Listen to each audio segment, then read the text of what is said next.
una manera totalmente de pronto diferente a la anterior. Vamos a partir, vamos a hacer un ejercicio ahora inicial. El tema que vamos a desarrollar en el día de hoy también es una parte del movimiento en 2 dimensiones. Se llama movimiento circular uniforme. Y ya saben que es símbolo, en simbología en física, es MCU, movimiento circular uniforme. Y también vamos a conocer algo de la cinemática vectorial. O sea, vamos a desde ya dar un compromiso que tiene que ver con los vectores. Si alguien puede cerrar allá el micrófono, que lo tienen abierto, que se oye el micrófono abierto.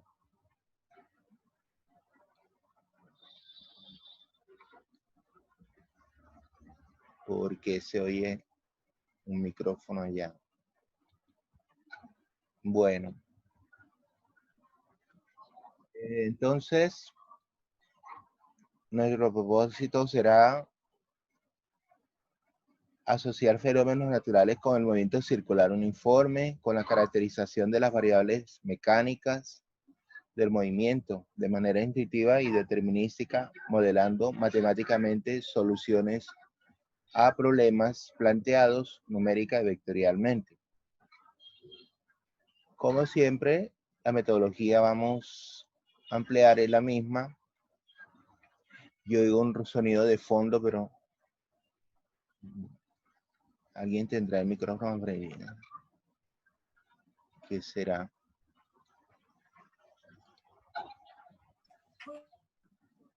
Vamos a ver.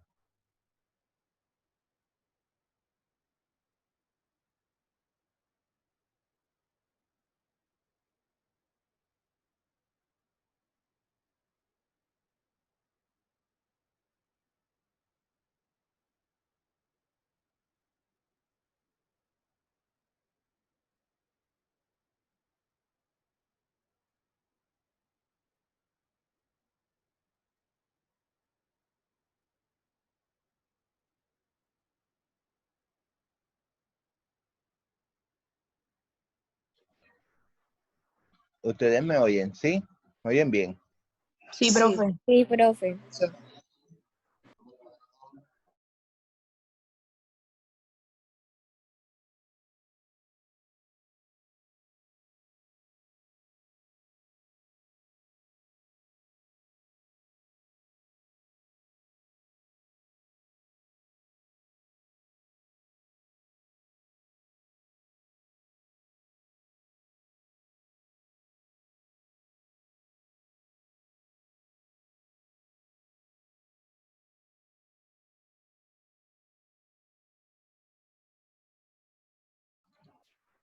Ya, ahora sí. Se escuchaba un sonido de fondo raro. Bueno. Ahora sí. Bueno, para iniciar, están viendo bien la pantalla, ¿verdad? Sí, profe. Hay tres ejercicios. Esos 3 ejercicios tienen que ver con, los 2 primeros tienen que ver con dónde han visto esas rueditas así, de los 2 primeros. Piensen, a ver, ¿dónde han visto esas rueditas? En bicicleta. La bicicleta, ¿qué más? A ver, es muy común. Piensen bien.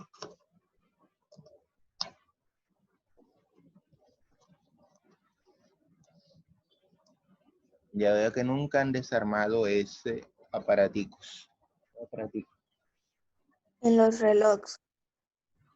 En los relojes. En los relojes, muy bien. Para ser más directo, en los relojes en la parte de atrás, ¿verdad? Ese es el mecanismo que utilizan normalmente para que funcionen las manecillas del reloj, sobre todo los relojes automáticos o de cuerda. Bien. ¿Qué vamos a hacer? Voy a darles 5 minutos. 5 minutos. Para que miren las 3 preguntas. Vamos a regalar 10 hoy para la nota cognitiva. Quien me diga, además de la respuesta, me dé una explicación. ¿Listas? Entonces, son las 7:41 hasta las 7:46. Vayan mirando a ver. 3 posibles respuestas. ¿Listas? Ya pueden empezar.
Muy bien. ¿Quién quiere ser la voluntaria? Primero, en la primera pregunta.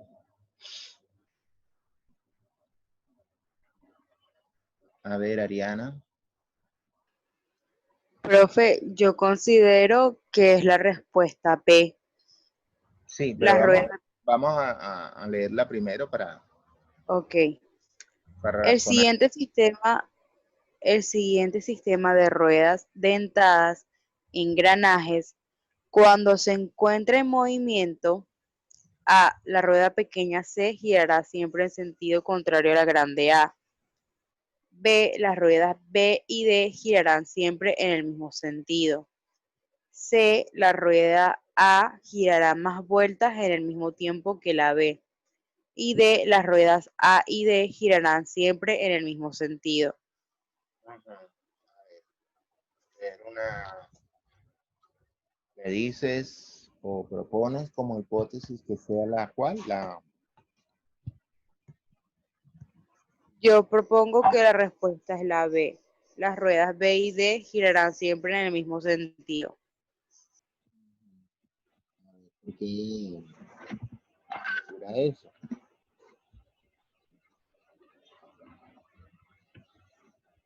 Porque, a ver, tienen que darle una dirección, ¿verdad? Porque ahí no te están dando dirección. Suponiendo que ruede cuál, así debiste de razonar.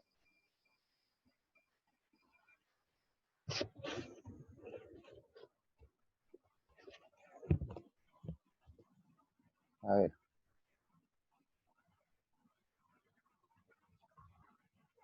¿Cuáles de las dos ruedas extremas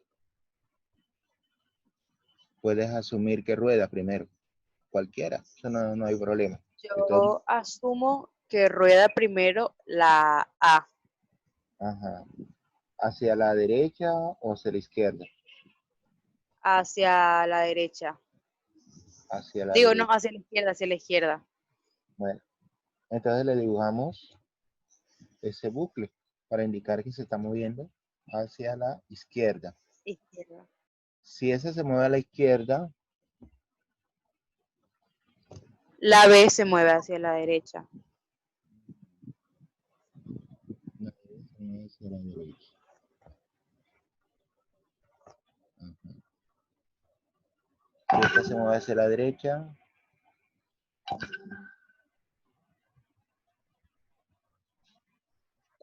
la pequeña hacia dónde se mueve. Se mueve hacia la izquierda. Cuando esta ingrese, esta se moverá hacia allá. Quiere decir que esta se mueve hacia acá. Y por ende, si esa se mueve hacia allá, la D se mueve hacia allá, ¿verdad? Exactamente. Y si comparamos, la B y la D tienen el mismo sentido. ¿Cierto? Sí. B y D, correcto. Entonces lo que pasa es que aquí el movimiento es comunicado, el movimiento se comunica. Esta es la aplicación que tienen los engranajes, comunicar el movimiento de rotación mediante los dientes de una a otra. Por supuesto que de todas hay una que hace más vueltas. ¿Cuál sería?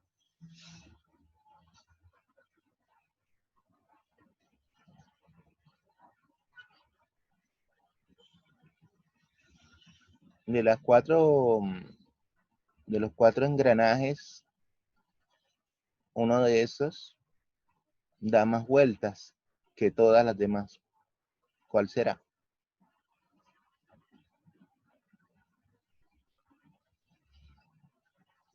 ¿La más grande o la más pequeña?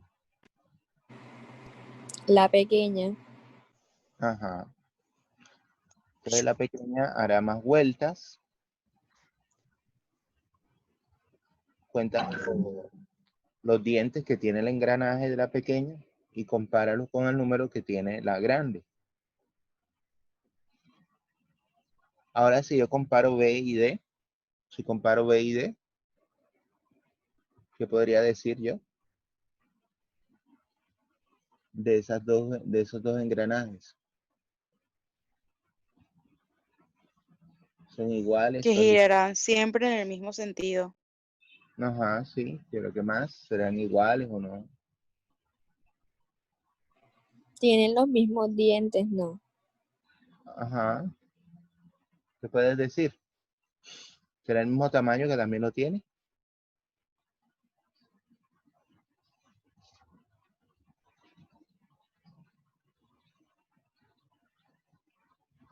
¿Cómo sabes que una rueda es más grande que la otra? Si es que las dos B y D son iguales o no. ¿Cómo supiste que A es más grande que C? Por su tamaño. Ujú. ¿Y el tamaño, cómo lo mides? Generalmente, ¿cómo se miden las rueditas?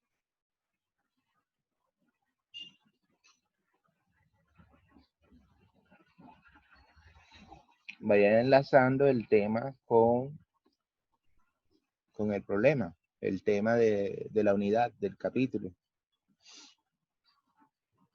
Te va a dar una pista. No es por su volumen, no. ¿Por su qué? Por su volumen. Son figuras planas. Cuando son planas, nada más tú ves dos caras. Ves una cara. Cuando ves el volumen, ves la profundidad también, tres variables.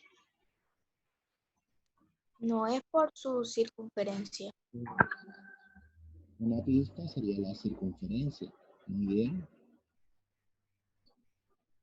Bueno, está Barreto. ¿Quién más participó?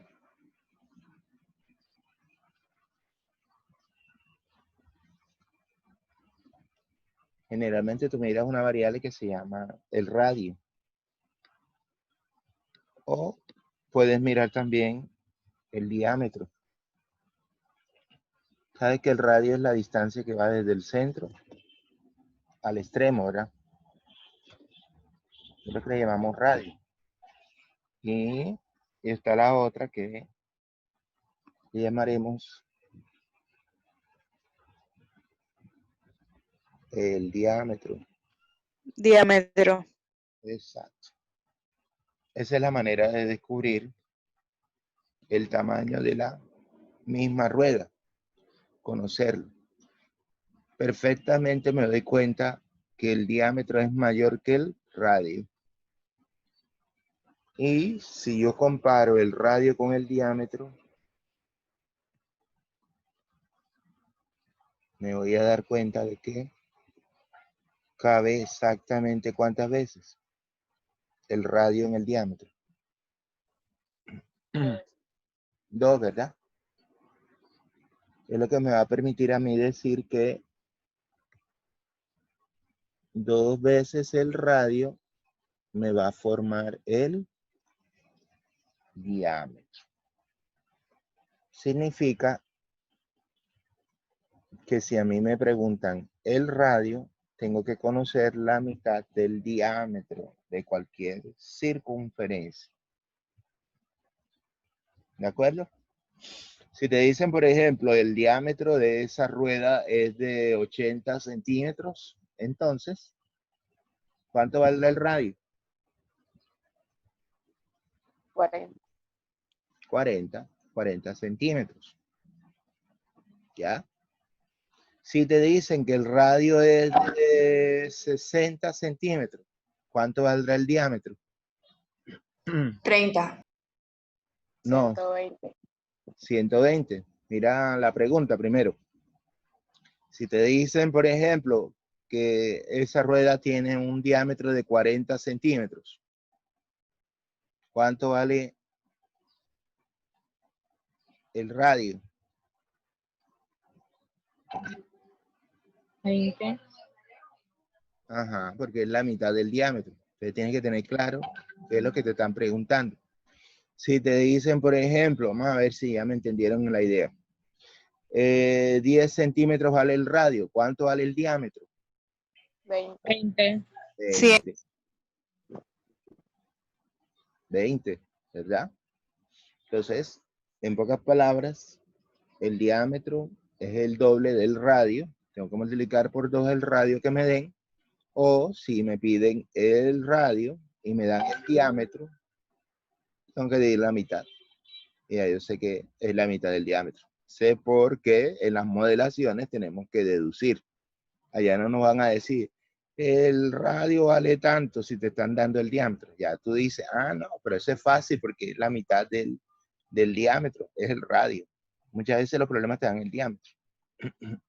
Muy bien. La otra niña que participó ahora, ¿cómo se llama?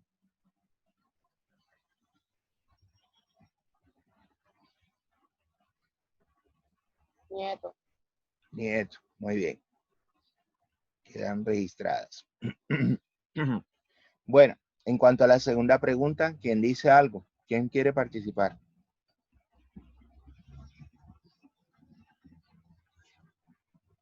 Quedó Nieto y quedó Barreto. Barreto y Nieto. Entonces, 10. A ver. Voluntaria.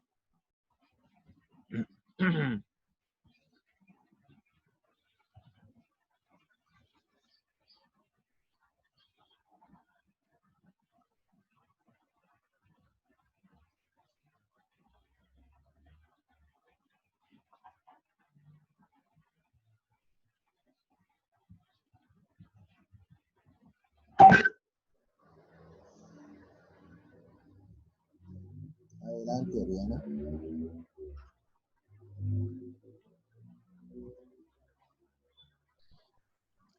¿Qué engranaje gira más veces en un minuto? A, B o C. Yo digo que la C. ¿Y cuál sería la explicación? La acabamos de dar en la parte anterior.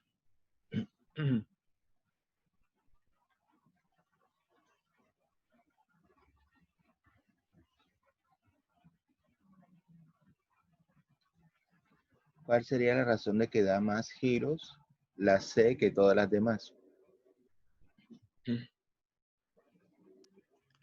Debido a que tiene menos engranajes, o sea, tiene menos dientes y que es una circunferencia más pequeña. O sea que el diámetro es menor o mayor.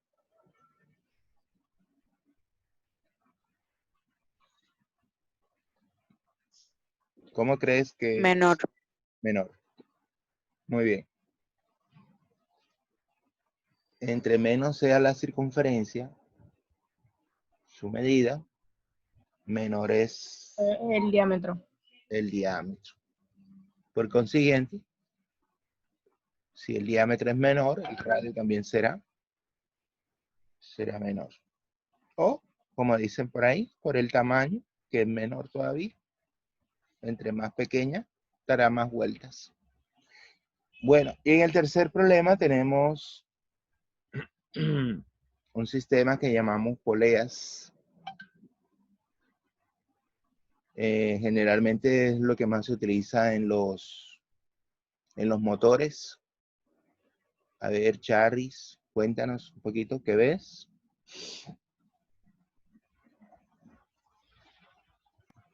Profe, yo creo que baja. ¿Crees que baja, verdad? Sí. Fíjate que vemos ahí dos elementos. Uno elemento que apunta hacia una dirección A y hay un elemento que apunta hacia B. Hay dos posibilidades, ¿verdad? Muy bien. Charly nos deduce que hacia abajo. ¿Por qué? A ver. ¿Cuál es tu hipótesis? Bueno, porque Como se muestra, en la rayita chiquita se muestra el movimiento de esta.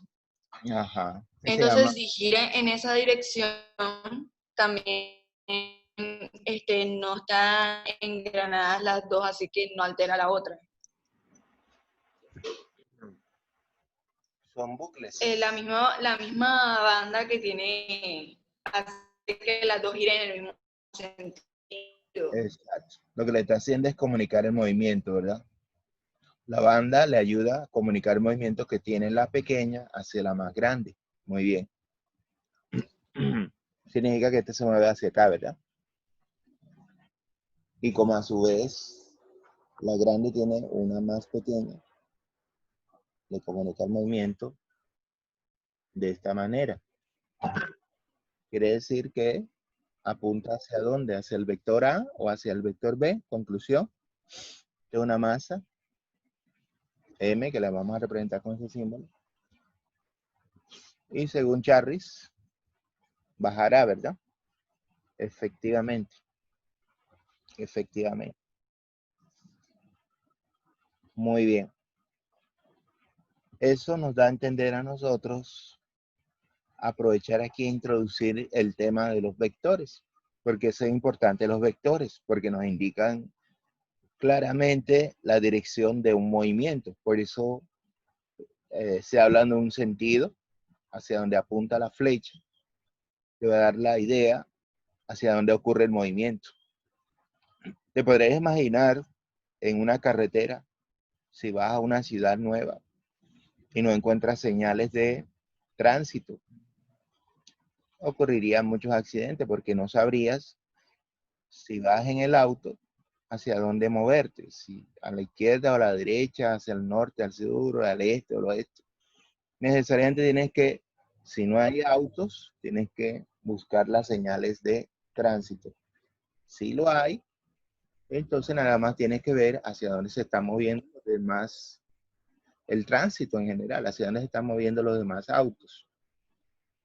Esa es una utilidad que tienen los vectores, por eso son unidades vectoriales.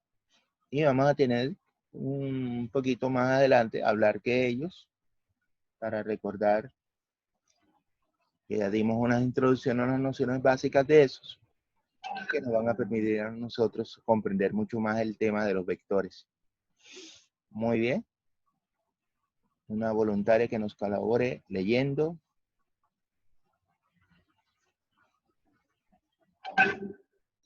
A ver, Ariana.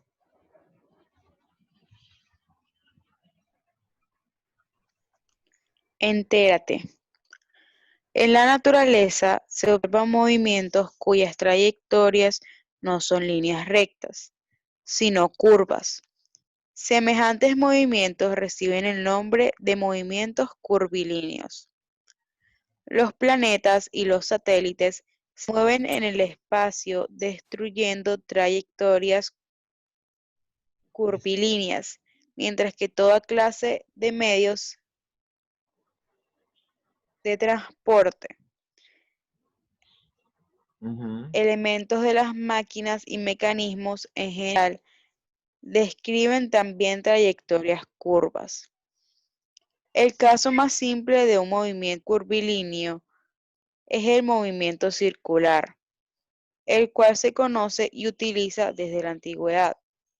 Por ejemplo, Aristóteles afirmaba que el Sol, la Luna y los planetas giraban en torno a la Tierra, con un movimiento circular uniforme, y que éste era eterno, perfecto e inmutable. Posteriormente, Ptolomeo planteó que los planetas, el Sol y la Luna giraban en pequeñas circunferencias, cuyos centros giraban a su vez alrededor de circunferencias mucho más grandes, que tenían su centro en la Tierra. De esta manera, vemos cómo el movimiento circular fue de gran utilidad cuando el hombre intentaba dar una explicación al funcionamiento del universo. Y eso era respetable en esa época porque era mandato de la iglesia. Eran creyentes cristianos. Y la iglesia se debía respetar en la época. Porque de lo contrario, te calificaban a ti como una persona hereje, estarías cometiendo blasfemia contra Dios. Y en la antigüedad se creía que la tierra era el centro de todo, así como lo vemos ahí en el primer cuadrito. En ese primer cuadrito nos da la clave cómo era que pensaban en la época de Ptolomeo, cómo ya desde Aristóteles, cómo se entraban que la tierra era el centro de todo, porque veían por sus apariencias desde la tierra, ellos trataban de explicar cómo era que el sol al amanecer comienza en el este y se oculta, pasa al mediodía arriba y después se ve al horizonte ya cuando se va a ocultar en la noche. Y así también la luna y las estrellas, y encontrábamos muchas cosas que daban vuelta a la tierra. Entonces, la visión que tenía Ptolomeo era esa, que la tierra era el centro de todo y que lo que estaba más allá era lo divino, lo de Dios. Y por eso nosotros no podíamos alcanzar el cielo. Nada más en la tierra. Curiosamente, las estrellas las veían como si fueran fogatas en la oscuridad, así como se ve en un campo. Imagínate un campo oscuro y una fogata encendida a lo lejos. Se ve el brillo, así se veía, así pensaban ellos que de pronto en el cielo estaban los dioses, en que esos dioses tenían su propia vida y que eran inalcanzables. Entonces, por eso más o menos le dio la idea a Ptolomeo de pensar que además la tierra era el centro de todo lo que nos rodea. Pero cuando el hombre piensa con mente abierta, no traga íntegramente una verdad. Ahí descubrimos filosóficamente que la verdad no es absoluta y siempre habrán personas inquietas en tratar de demostrar hasta dónde es cierto lo que se plantea en una teoría. Y eso es lo que de pronto con las observaciones de Galilei, frente al uso del telescopio, Copérnico se le ocurre de desmentir toda esa teoría. Imagínate, él se iba contra la iglesia, porque eso era algo sagrado, lo que se creía en la época de Ptolomeo, el geocentrismo. La misma palabra geocentrismo. Geo significa tierra, centrismo significa centro. Se consideraba el centro de la Tierra, al mismo planeta de nosotros. Creo que era la diosa Gaia, que es la diosa tierra, significa tierra, por los griegos. Y fíjate, curiosamente, todos los planetas tienen los nombres de los dioses. Es una razón precisamente como quedar. Los días de la semana tienen los nombres, y esos nombres griegos de los dioses mismos. Por eso es como que arrancar y conocer por qué de pronto a Mercurio, de dónde sale, que Dios, Mercurio, qué día de la semana representa, es el martes. Y así, curiosamente, investigar todos y cada uno.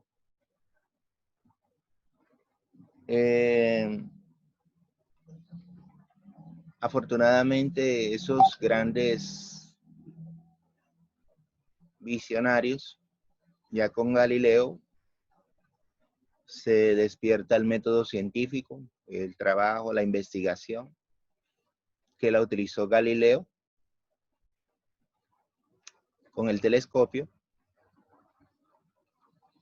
y Copérnico le siguió, Y al Copérnico centrarse en la investigación del movimiento de las cosas, le dio curiosidad de ver que algunos cometas que normalmente deberían de darle la vuelta a la Tierra cuando llegan a nuestro sistema, se topó de que no ocurría eso, sino que al contrario le daba la vuelta al Sol.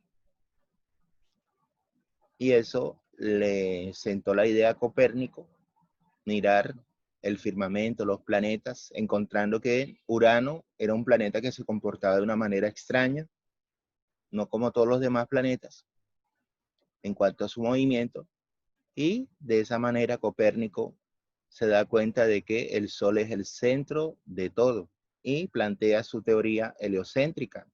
Helio significa en griego sol, centrismo significa centro. Entonces planteaba él de que él, y se planta de que el Sol es el centro del universo. Eso le costó cárcel, le costó la Inquisición, le perdonaron la vida, pero quedó completamente encarcelado